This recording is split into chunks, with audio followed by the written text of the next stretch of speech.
Hello. Thank you for attending this webinar on sustainable marketing for small businesses. I'm your moderator, Roxana Astorga from the Pace University Small Business Development Center. The Pace University Small Business Development Center is a regional center of the New York Small Business Development Center. The NYSBDC is a U.S. Small Business Administration resource partner with regional centers at higher education institutions and outreach offices at other locations across New York State. Our no-cost, high-quality advising education, research, and advocacy services are made possible by funding from the SBA, New York State, and our host campuses. Today's webinar will be presented by Professor Jeanan Korres of the Pace University's Lubin School of Business. My apologies. In a moment, you will hear from Mr. Andrew Flam, Director of the Pace University SBDC. Attendees are muted and will not be on camera. Your chats will be visible to me and our presenters. If you have any questions, please don't hesitate to type them in the Q&A box or the chat. You can open your Zoom chat and Q&A box at the bottom of your Zoom window. We will address all questions towards the end of the session. And with that, I'll turn it to Mr. Flam. All right, good afternoon. Thanks so much, Roxana, and good afternoon, everybody. Thanks for joining us today for this session on sustainable marketing. As Roxana mentioned, my name is Andrew Flam. I'm the director of the Small Business Development Center at Pace University. We provide free one-on-one business advisory services as well as a range of training programs such as this, all offered at no cost. Our service area is primarily focused on the downtown Manhattan communities and just about all of Brooklyn. So if you find yourself in one of those areas, please, I'll leave our contact info in the chat in just a moment, where you can reach out to a business advisor to connect with them for a one-on-one session. Sessions typically range on topics such as marketing and sales strategies, as the topics of our today, access to financing, procurement opportunities, business planning, and more. So if we can be helpful in those areas, again, we strongly encourage you to connect with one of our counselors, and we can hopefully help you build and grow your business here in New York State. We also, as I said, in terms of our range of training programs, I will also stick a link in the chat in just a moment that has a link to our calendar of upcoming sessions, a range of webinar programming, as well as an in-person access to financing panel and networking event that we're hosting at Pace's downtown campus at the end of July. So if you would like to join us for those, again, these are all free and open. Just register through the link that I'll share. So today's session, again, kind of a really a targeted and very, very valuable and helpful topic, I think, in terms of businesses looking to help improve their marketing efforts to be able to reach new and kind of, dig deeper in terms of serving their existing customer bases. And I'm looking forward to the session today. So with that, I could turn the floor over to Professor Korres to be able to lead today's session. I'm really looking forward to it. So thanks again for taking this on for us, and look forward to the session. Yes, thank you so much, Andrew and Roxana. Thank you very much for having me here today. I'm very happy to be talking about sustainable marketing, anything sustainability and anything marketing. I'm Dr. Korres. I teach sustainable marketing at Pace in addition to other marketing classes. I'm also the co-director of the Sustainable Business Center at the Lubin School of Business. We operate as a hub that brings together businesses, academics, and students who have vested interest in sustainability and governance in general. You can see my email on the screen. You can always reach out to me with any questions. So without further ado, I kind of want to start the session. I would love to have your questions at the end. And there's a lot more information where this came from. So any kind of detailed, whatever you're interested in, I'm happy to talk about it. So what we were going to do today, we're going to start kind of at a macro level, why any of this matters ecologically, socially, and we define sustainability marketing, and then we look at its key elements. We cover reporting a little bit, and then we go into consumer segmenting in the sustainability space, and consumer psychology. How do consumers respond to different framing of sustainability, and and the attitude behavior gap that we will get into. Are they interested? Are they going to actually make the purchases? So on and so forth. We will be talking about all of those things. First, a little bit on why sustainability matters. Because I feel like this is fundamental, because before you can talk strategy, we need to understand the problem space in a sense. The scale of what we're dealing with is kind of important for every, business decision. The basic operating assumption of the industrial economy has been that nature is infinite. And, unlike labor and capital where you must manage it carefully, nature has been seen as infinite. Oceans, atmosphere, soil, those have been treated as free inputs in a sense. And that assumption has kind of built the world that we live in. And that kind of brings us to, constant growth, and kind of this ecological accumulated debt almost that is now kind of coming due. And the realization, I just want to give a little bit of background on how, this became kind of obvious to scientists. The Club of Rome 1972 report, which was a collective of scientists and some government representatives.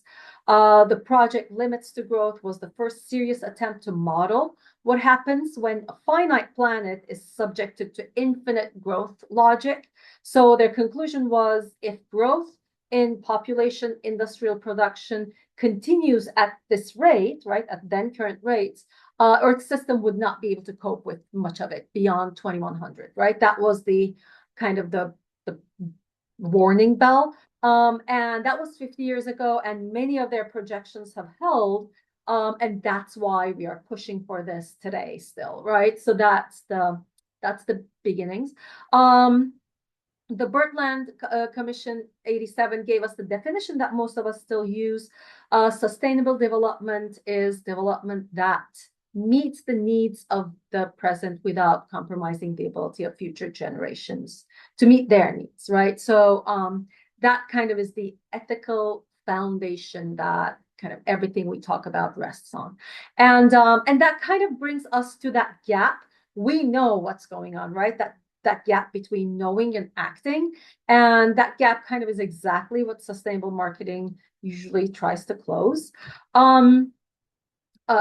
Planetary boundaries have been crossed, right? Several planetary boundaries in terms of climate change, biodiversity loss, land system change. I'm not, of course, going to get into these too much, ocean acidification, all of these.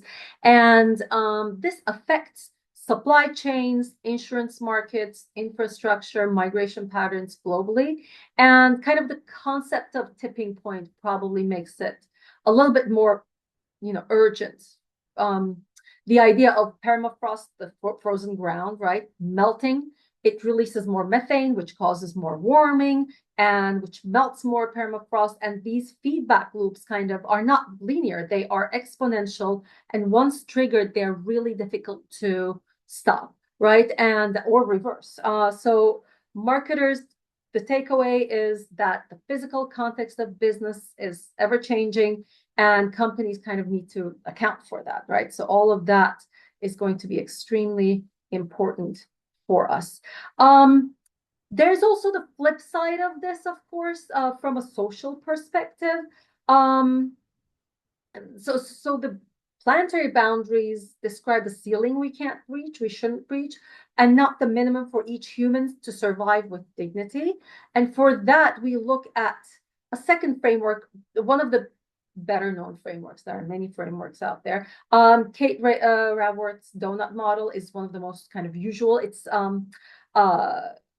useful. It's very visual and kind of memorable. I think this kind of donut shaped graphic. The inner ring is the social foundation. The floor below, no person should fall, right? Food, water, healthcare, education, gender equality, political voice, whatever it might be.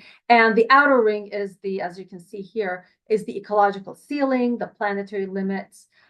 We just talked about a little bit. So the safe and kind of just space for humanity is basically the donut between these two boundaries. And this the beauty of this is the integration, right? You cannot pursue social development by smashing through the ecological ceiling. It just doesn't work. So you cannot focus only on ecology while billions lack basic rights and resources. So that integration is extremely important for us. From a policy perspective, this marks a shift from GDP to well-being, and some governments are actually taking on this model, switching to this model, introducing well-being budgets, etc. All right. United Nations 17 sustainability goals, sustainable development. You might have heard of these. No poverty to zero hunger through climate action, life below water, life on land, etc. I'm not going to go over each and every one of them, of course, but I just wanted to, highlight that they're there. They're not marketing checklists. They have become kind of a de facto legitimacy standard for companies globally. And so Coca-Cola, for instance, aligns its sustainability strategy with SDG 6 on clean water, SDG 5 on gender equality, and a bunch of others. IKEA aligns with SDG 12 through its circular economy, so on and so forth. Many, many businesses follow these sustainable development goals, large businesses especially. And so I wanted to give a little bit of a picture of that, what's going on ecologically, tiny bit socially, just to make sense of all of this from an economic perspective. The central economic problem underlying unsustainability is the externalities, right? Costs generated by business that are not paid by the business, but by society, by future generations, or by the environment, right? When a factory emits greenhouse gases, the cost of the climate damage is not on their balance sheet, right? When fashion brands use unsafe labor, the human cost of that is not seen. So how we internalize those externalities becomes extremely important from a sustainability perspective. Which means internalizing externalities means returning these costs to where they originate, right? Governments do it through carbon taxes. Companies do it through voluntarily, embedding environmental and social costs into their supply chains, into their pricing. Finance does it through ESG-linked lending, for instance, right? Banks. Consumers do it when they pay sustainability premiums, right? So all of this is going to be, it's not a one-actor solution. It's definitely a system, multiple actor solution. Just to give an example, I just wanted to give the fast fashion example for a minute. It's perhaps the clearest case study for externalized costs in the consumer economy. In the US, around 11 million tons of textile waste goes into landfills, accounts for 20% of industrial water pollution and 10% of global carbon emissions. But these are not fringe concerns. They're core to how this industry operates. The fast fashion model is built on externalized costs like cheap labor, cheap disposal, cheap fiber, and consumers end up getting, consumers get the low price, right? That's what the whole business depends on. And to be fair, there's some shift to more responsible practices, but they can get complicated. I'm just kind of giving two extreme examples here. H&M's Conscious Collection. I don't know if you've come across it. It's a kind of a nice case for showing the tension at the heart of sustainability marketing in fashion. At least the collection uses organic cotton, recycled materials. It's marketed as reducing fashion's environmental footprint. Those are great. Those are true. But still, many would argue that this kind of falls under greenwashing a little bit. And why is because Conscious Collection represents a very small share of H&M's total production. The company's core business model still depends on high volume, low price, high turnover fashion. And it's a tension the company has not resolved. So the broader question here to raise is, can fast fashion ever be genuinely, sustainable, or does the business model itself has to change? Another example, a little bit brighter example I will give is Stella McCartney's, much smaller brand, of course. They've been one of the most consistent voices in luxury fashion for arguing that the industry's material choices need to change. So they use recyclable, renewable materials. They're very innovative in terms of coming up with certain fibers, etc. And this is an example. This is the shot from their summer spring 24 campaign, fronted by Cara Delevingne here, showcased most sustainable collection. They shot this in basically literally the landfills of London, if I remember correctly. A more home based example, Brooklyn designer. I like this one. I don't know if you've come across this brand. I just heard of it from one of my students.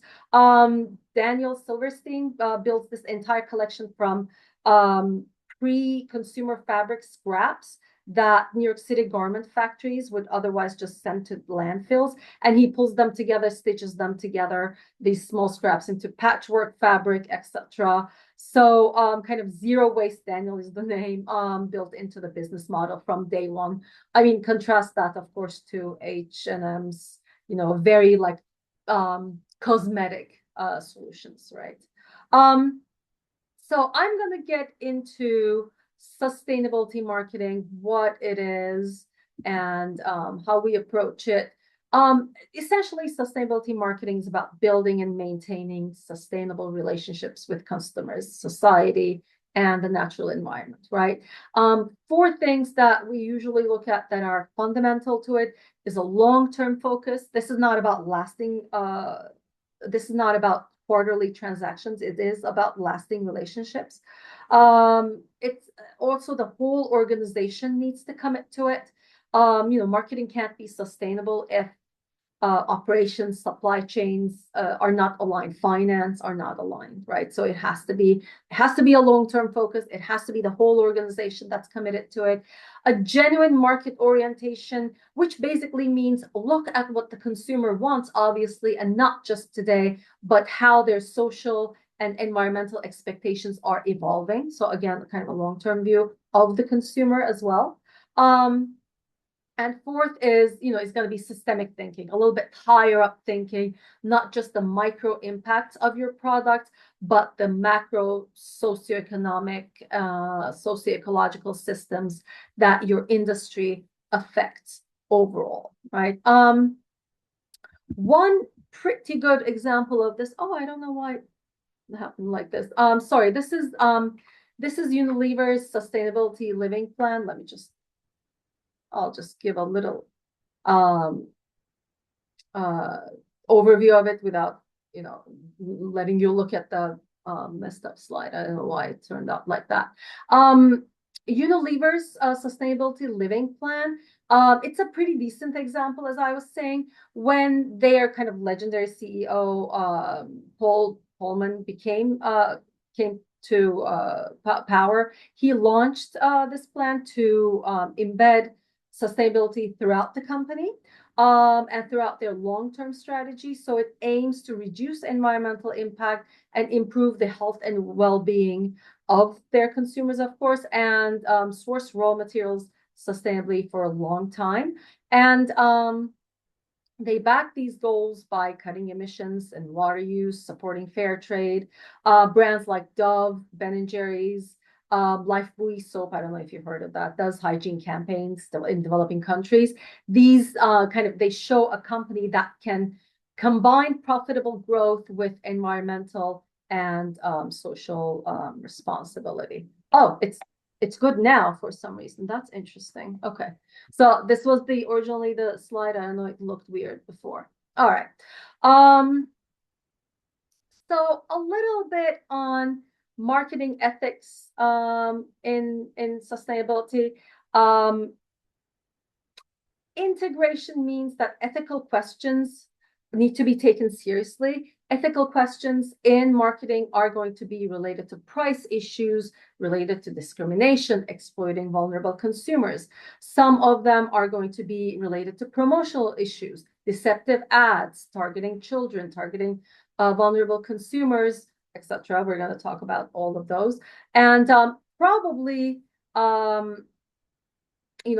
equal access, etc. They're all going to be part of it. Greenwashing is perhaps the most visible and commercially damaging form of ethical failure in this space. And, we will talk more about greenwashing in a minute.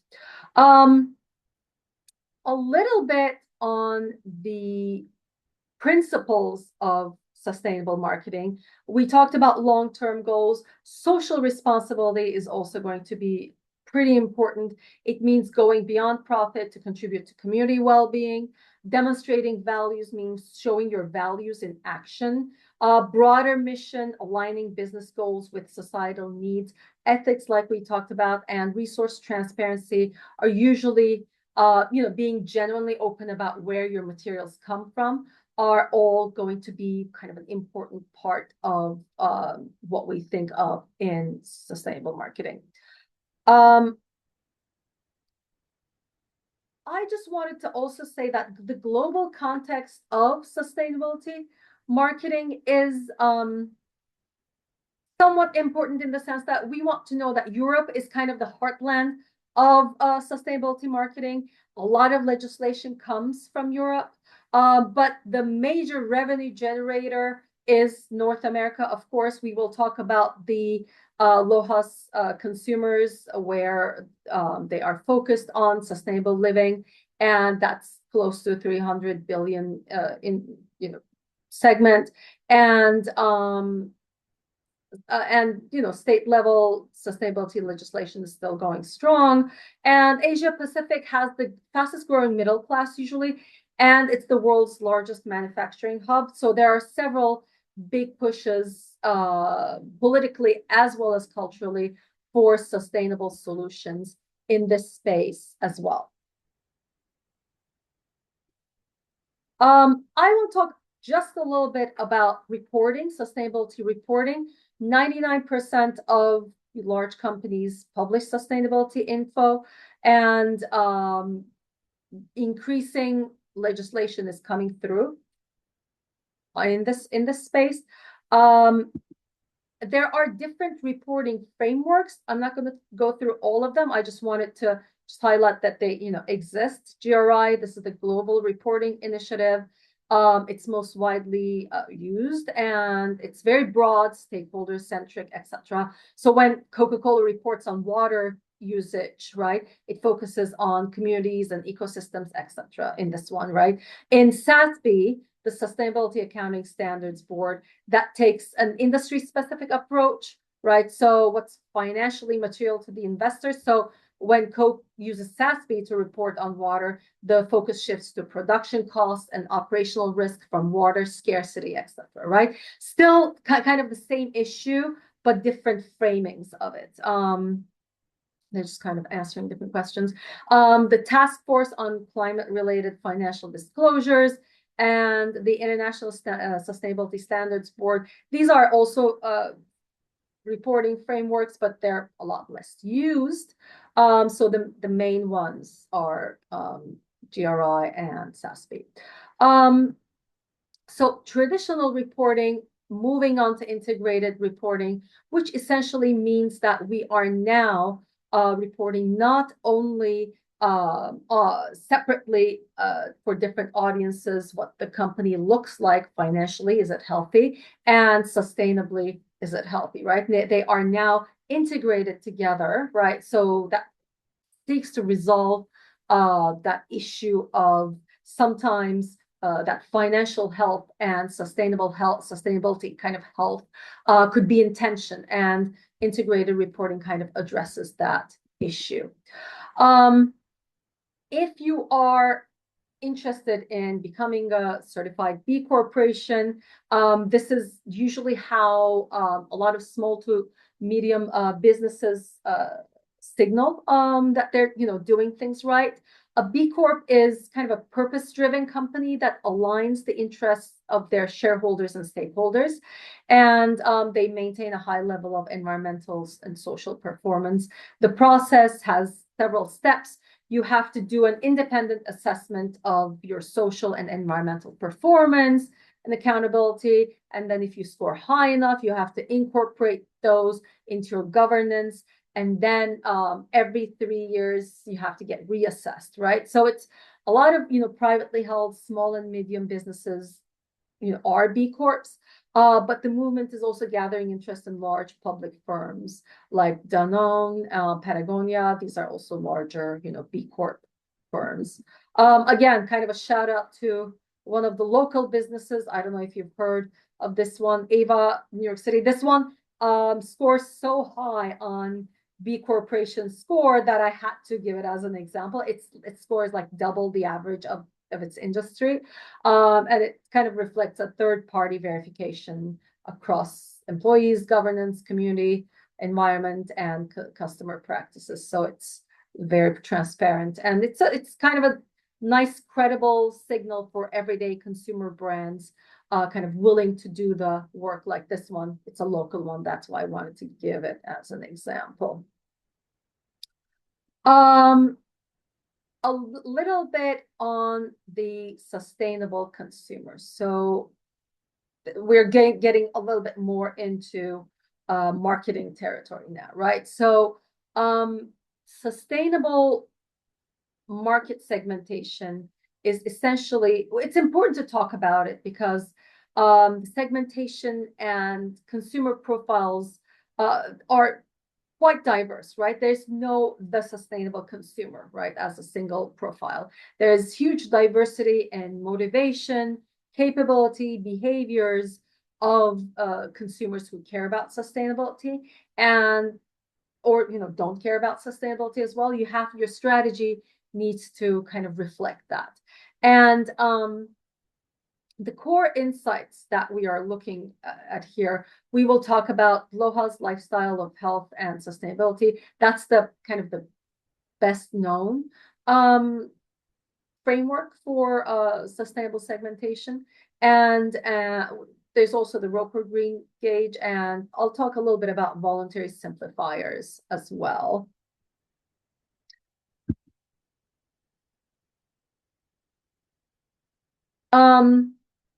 So LOHAS, this is kind of a very well-known lifestyles and health sustainability. It's a 290 billion market segment in the United States alone, right? So the model breaks consumers into several groups. The LOHAS core, this is 15 to 20%. They are fully committed to sustainability. Sustainability is integrated into every area of their lives. They research, they advocate, they are brand loyal when the brand kind of deserves it. They do a lot of kind of background research on the brands, whether they're truthful, authentic or not, and they will pay a premium a lot of times. They are, of course, your best early adopters and most powerful advocates. They respond to claims that you can back up, claims that are associated with sustainability, sometimes integrated with performance as well, right? So that's your LOHA, what we call LOHA scores. That's one kind of profile of a segment. Natural lights, this constitutes 20 to 25%. These guys are health oriented rather than ideologically sustainability driven, right? So a lot of times things that are healthy are also sustainably, viable. So they're more on the natural health side of things. They want natural toxin-free products for their personal well-being, right? So natural lights, they tend to respond to more health environmental bridge, right? You need to show them what's good for their body is also going to be good for the planet. And many examples of these are coming. We're going to be specifically talking about framing in a few minutes. Drifters, these are 25 to 30%. They're the kind of the most interesting middle segment. They care when sustainability is fashionable, right? When it's fashionable, convenient, and socially visible. So social proof and aspirational branding are going to be the tools here. Normalizing the sustainable choice within their reference group is going to be how to kind of rope these guys and the drifters. Conventionals, these adopt social sustainable behavior when it saves them money. LED lighting, efficient appliances, reduced good food waste. So you can meet them on kind of a savings message, like, oh, your neighbor is paying 20% less than you in their electric bill. Save money and save the planet at the same time, kind of thing. And the unconcerned, of course, this is going to be 10 to 15%. They're most effectively reached out through defaults, regulation, and convenience, not necessarily persuasion through sustainability. Not necessarily through sustainability messaging, right? So those are the consumers who just go with the default, don't think about it too much, but you can still get them to behave sustainably if your choice architecture, if you will, is correct. If the way you have built your market choices for the consumer is effective. The Roper Green gauge model, this gives a different profile. This is a little bit less used, kind of the true blue greens. These are the passionate environmental activists. The greenback greens, this is about 6%. They express environmental values through purchasing. Sprouts, they believe in environmental issues, but they need more affordability to act more consistently. Grousers, they're 25 to 27%. They're skeptical. They believe in green products, but they think the green products are, expensive. So they might also think that they're less, effective. So they need some trust building communication, if that makes sense. And basic browns, these are the uninterested kind of. They focus on their daily life priorities, and they tend to be a little bit less reachable through conventional green marketing. So that's a different kind of segmentation model that might fit your consumer profiles.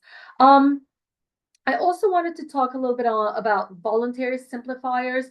This is a more kind of recently emphasized distinct segment, defined by intentional reduction, in a sense, choosing less, because not because of financial necessity, but from kind of a belief that accumulation does not necessarily lead to well-being. The KonMari method, the decluttering, keeping things that only spark joy, the tiny house movement, things like that. Brands that align with these values can actually garner deep loyalty from these groups. Muji is one of them, very deliberate simplicity. Patagonia is one of them, anti-consumerism. IKEA's the idea of live lagom, the just enough, right? That Swedish concept of just enough. These are all kind of brands signaling toward, these voluntary simplifiers of life. Thinking twice before buying things. This is the Patagonia ad that ran a couple of years ago during Black Friday, and it basically says, don't buy this jacket. The movements like repair cafes, free cycle, they create a community infrastructure that makes sustainable behavior, social, visible, and kind of doable in a sense. And moving on to consumer psychology and sustainable behavior. So we look at and talk about how consumers respond to sustainability ads and sustainability messages, in general.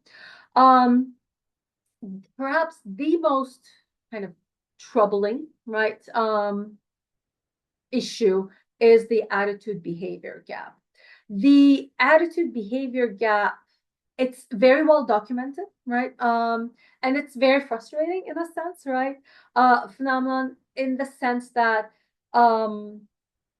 consumers express strong environmental concern, right? Yet Shein is still one of the fastest growing fashion brands on earth, right? So what they say and what they do and what they believe in even and what they do may not always overlap, right? And there are several barriers to this, including but not limited to, I will say, to these.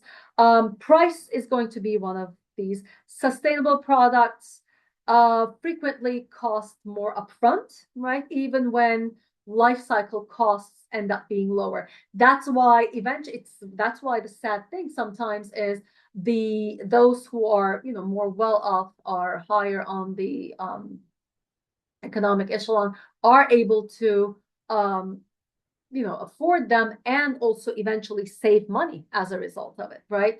But of course, for some consumers, for many consumers, that price barrier becomes a very real issue, right? Convenience could also be kind of relatedly, I will say, convenience could also be a problem. The most sustainable option in many contexts requires more effort. Information overload is another thing. Consumers, we are cognitive misers. We don't want to think unless we have to, right? So a lot of times we use heuristics rather than actually evaluating claims, rather than actually trying to understand the reality behind claims, etc. We don't want to think, especially when there's too much information. We just tend to take shortcuts. We tend to use kind of rules of thumb to make life simpler for us. It just becomes easier. Life becomes easier for us. Cognitive dissonance. We are also really good at rationalizing the inconsistencies of what we think is correct, right, and what we do. We are experts on diminishing cognitive dissonance. And so we rationalize inconsistency rather than changing behavior, right? We make up excuses for ourselves because, for buying XYZ product that might not be sustainable instead of actually changing behavior, right? Because that cognitive work is less work than actually changing behavior. Moral licensing, this is an interesting one. We are also really good at giving ourselves kind of a pat in the back for the good acts, for the right, sustainable, responsible, whatever you want to call it, act. Things like buying organic coffee, and then it's used as a psychological kind of permission for bad behavior, like taking a long haul flight, or not recycling, etc. Right? So when we do good acts, we kind of decide that we are okay to go for not so great acts, right? So it's called moral licensing. So understanding these barriers kind of is the first step, of course, to designing around them, designing more effective and better kind of market spaces so that we can persuade people past these barriers, right? So how do we go about doing that? Social norms, focusing on social norms and identity signaling. These are very powerful, more powerful than most marketing messages. Descriptive norms, that kind of that tell us what other people actually do, and injunctive norms tell us what people approve of, in a sense. Things like hotel tower experiment. I don't know if you've heard of this. This is of most replicated examples. Please reuse your towels, protect the environment. This produced some reuse. Most guests in this hotel choose to reuse their towels, produced significantly more, right? When people were told that others are doing the right behavior, they are more likely to go ahead and do the right behavior. If you make it even closer to home, something like most guests in this room produced more still, right? So that idea of the closer they are to you, the more similar they are to you, their behavior is going to build a norm, and you're going to, as a human being, right, you're going to be more likely to follow that particular norm, right? That moral appeal becomes more effective. I was just talking about the energy bills comparison to neighbors, right? Your neighbor is paying less in their energy bill. Your neighbor's using 20% less energy. So it's consistent, significant reductions across millions of households. Was very effective just comparing their energy bill to their neighbors. So social norms become a big kind of driver push for consumers' psychology, right? Identity signaling is also related. We use consumption to express who we are at the end of the day.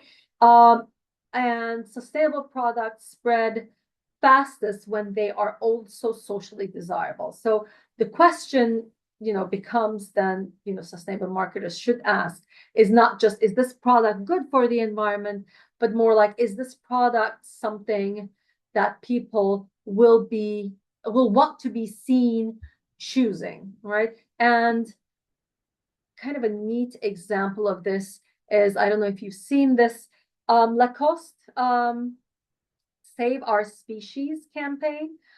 This is kind of a very nice use case in using identity signaling and also scarcity in this case to create impact. What they did was they replaced the iconic crocodile logo on a limited edition polo shirts with 10 endangered species. The number of shirts produced for each species actually matched the number of individual animals of that species still remaining in the wild, right? So if there were, I don't know, 10,000 Komodo dragons, right, then they came up with 10,000 Komodo dragon shirts, right? And they basically sold out a total of 600,000 social shares and everything, and they sold out within 24 hours. And this kind of worked because there's genuine rarity, right? Like it's very authentic. They're not just trying to make it look, exclusive. There are actually only that many of those species left. So there's authenticity here. There is scarcity here. And there is, of course, wearing the shirt was not only kind of a luxury signal because it's Lacoste, but also kind of an environmental and social status statement, right? And it's kind of a nice model, I think, for how sustainability can embed desirability rather than be presented as some sort of sacrifice that you have to do for the environment. So, and also luxury as activism, who can beat that, right? So I think that's a pretty good example of that. Choice architecture and nudging. This happens when consumers are thinking less, right? So identity signaling, social norms, etc. Those are a little bit more conscious decision making, are on the more conscious decision making side. Choice architecture is on the other side where they're not thinking that much, right? This is basically the design of the market environment where decisions are made, right? Kind of a nudge, for instance. It changes the environment in ways to shift behavior, without removing freedom of choice. It's usually more effective than persuasion because remember, we're cognitive misers, we're not really thinking. Making plant-based milk the default in your coffee shop, right? So, with dairy may be available for an extra charge, significantly increases plant-based consumption. So the choices identical, the default kind of changes the outcome. Things like reward loops, social proof, etc., all could be identified as, a convenience, of course, different framings kind of fall under this choice architecture. Couple of examples I would like to give. The Body Shop is a good one, I think. This is kind of a simple example that shows what designing around the kind of that attitude behavior gap kind of looks like in practice through nudging. They collaborate with TerraCycle and They created in-store packaging return systems, so the barrier to recycling is kind of removed by making it happen where you already are. You're right there in the store, so it's very convenient, and it's visible, right? So people can see that you are kind of doing the right thing. So it kind of increases what researchers also call perceived consumer effectiveness, the belief that your action makes a difference, right? So when people believe their action counts, they tend to act more. And, Body Shop in this case did a pretty decent job with that.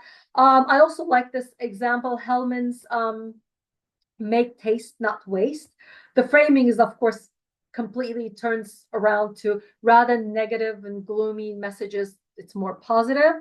And so the campaign is not saying stop wasting food, it's wrong. It's saying here are some delicious recipes that you can use with what's already in your fridge. You're turning those leftovers, into amazing recipes using Hellman's mayonnaise, of course, right? That's the whole idea.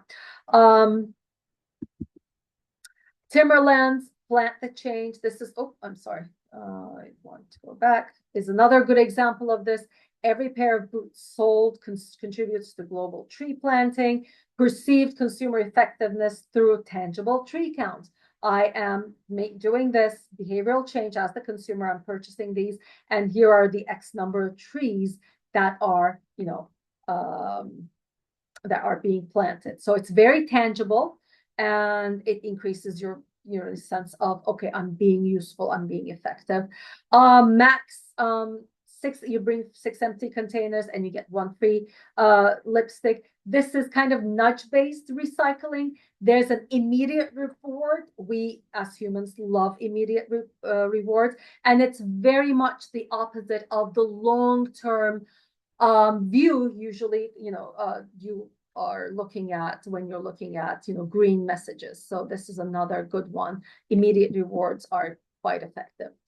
Message framing, a little bit more on perceived effectiveness here. So this is basically how you frame the message, matters as much as what you say. Buy this lead bulb and save $500 versus insulated homes waste $500 a year, right? So loss frames tend to be a lot more effective. The tension between self-interest and altruism is usually constant. We will get to this when we talk about the cultural differences as well. Others are moved by collective impact. Adidas and Parley is a good example of this. Let me just go to that one. What Adidas did with Parley. So Adidas Parley, this is a collaboration that's kind of worth noting. The Run for the Oceans campaign, I don't know if you've heard of this campaign by Adidas. It connects every kilometer run via a mobile app to a measurable contribution. So the consumer is not buying sustainable product and hoping for the best. They are actually an active participant in a visible, quantified environmental project, right? So so the shoes are, Adidas shoes, that the shoes themselves are made from ocean plastic, etc. Plus, you're engaging in certain, healthy behavior to add to, the environmental good, right? So it's not just about, throwing money to the problem. It's also about being healthy, being environmentally friendly. So this kind of choice architecture makes participation not only easy, but visible, and also, again, perceived consumers' effectiveness. What I'm doing is working, right? Just lastly, a little bit on cultural influences. Cultural values shape, of course, not just which sustainability issue we care about, but also, which messages motivate people better, right? I like to give this example. In Europe, long-term orientation, frugality is a big thing. In North America, we are more focused at the end of the day on our individual gain and a little bit more on short-term payoffs. And in Asia Pacific, for instance, social identity collectivism, of course, is more effective. I like to give this Electrolux example. Electrolux ran parallel campaigns in different markets, selling basically the same thing. Um, the Electrolux environmentally friendly white um, white machines, dishwashers, and I think also laundry washers. So this is their European campaign, especially Scandinavian. So it in markets like Sweden and in broader Europe, of course, that long-term future-oriented mindset is more prominent. So make it last was their kind of tagline. And it became quite impressively effective, right? Extending the life of clothes by 9 months, reducing carbon waste, etc. Those were basically the main kind of messages in this campaign. This one is the US campaign, Wash Life Balance, right? This emphasized the personal benefit, save money, save energy, make your home more efficient. Kind of the leaf indicator for eco mode makes sustainability visible and as a feature, right? And it's not a sacrifice. It taps individualism and short-term payoff while still, driving, genuinely sustainable behavior. So this was the American version, and this was the Asia Pacific version. They used influencers across several countries. They used it was called the Sustainability Squad. So we're kind of all in this together, right? It used community language, peer influence, shared identity, and collectivist ethos. We're all in this together, both culturally authentic and strategically effective. And one last thing I like to talk about is greenwashing. Okay. And, sustainability messages are great. But this is probably the more cautionary slide in today's session. All the evidence we've seen so far kind of shows that sustainability can drive growth, but only when it's authentic, verifiable, and consistent.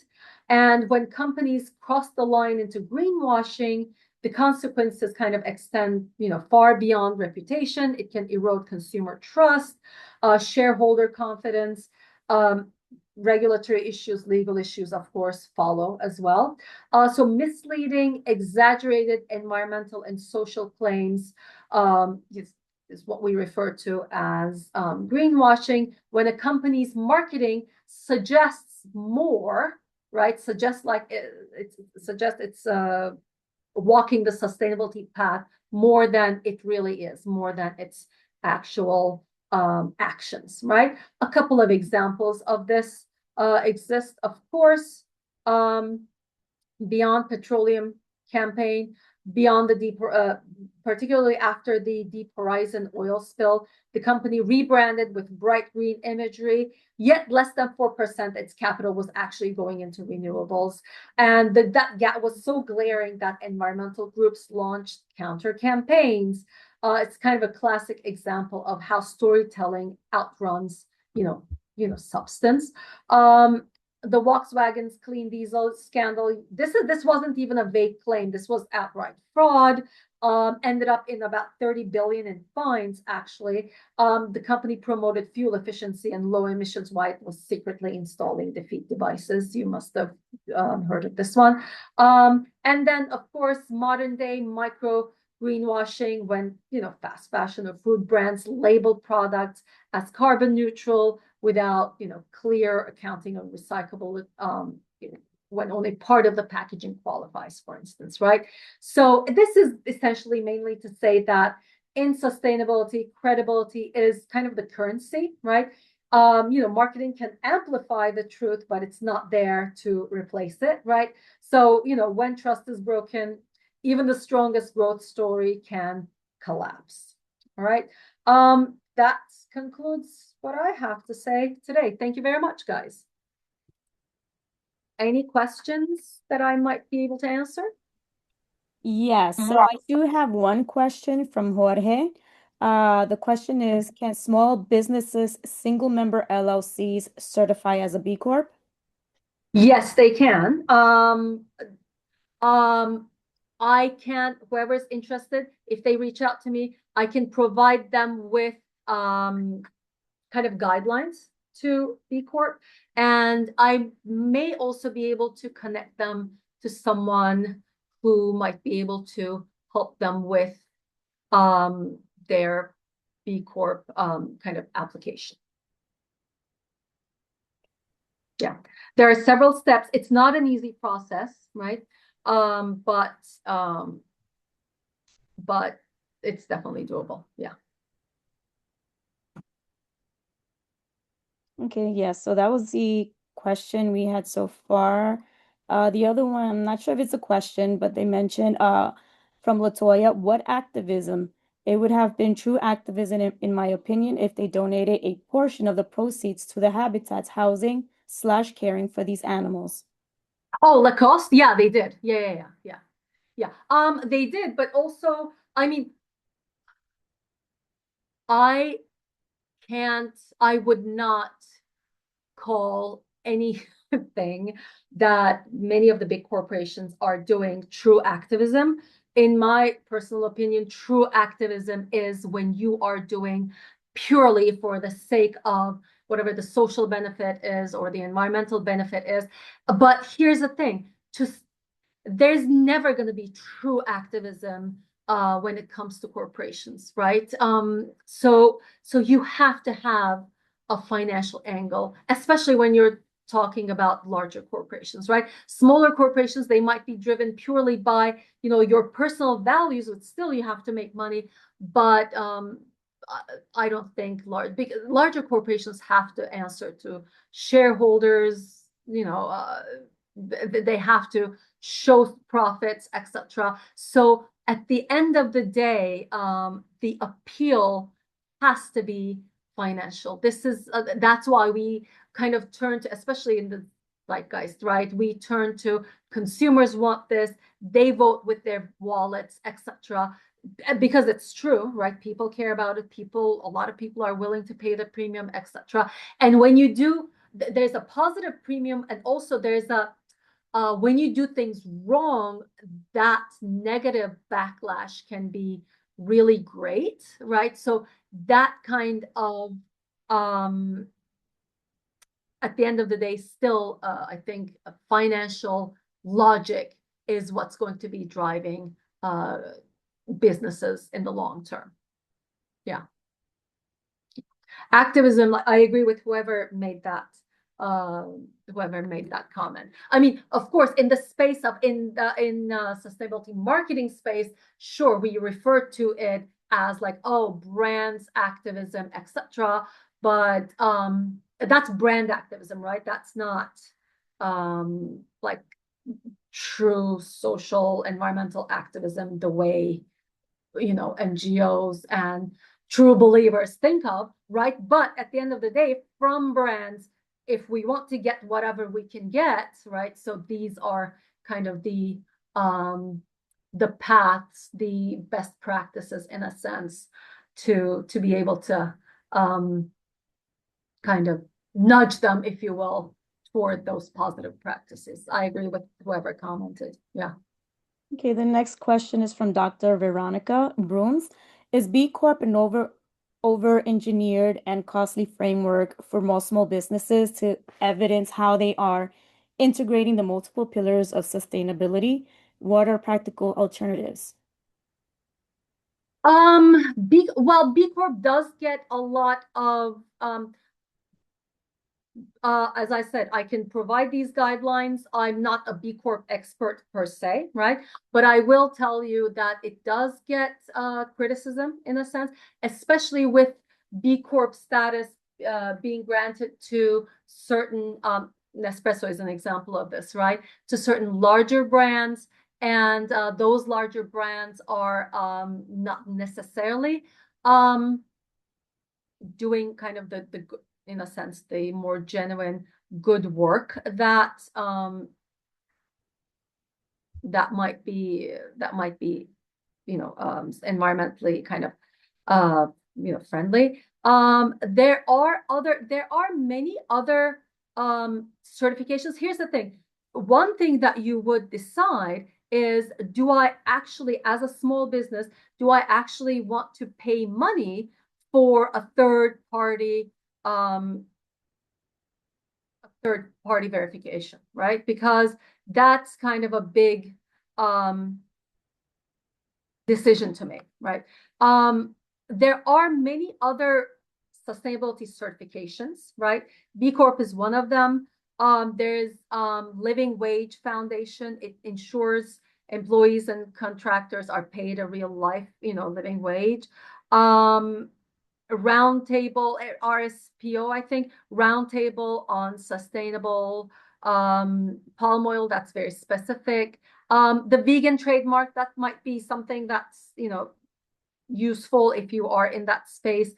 Certified products that are free from animal ingredients. So it could be very specific to your industry, or it could be B Corp is really, really wide in a sense. Rainforest Alliance perhaps is kind of broad. It shows that it protects forests, biodiversity, farmer livelihoods, etc. You might be familiar with like the green frog logo. There is Cosmos Organic, if I remember correctly. There's International Organic Standard for Cosmetics and Personal Care. So you could look into your own industry to see if there's like a specific kind of trademark that you can use. But these are, fair trade, of course, is another one. So things like Living Wage Foundation, Rainforest, Fair Trade, are basically the ones that I can think of off the top of my head. But B Corp is like the best known. But there are also, like I said, for particular or for let's say cosmetics, for this kind of organic or vegan products, for XYZ products, there could be industry specific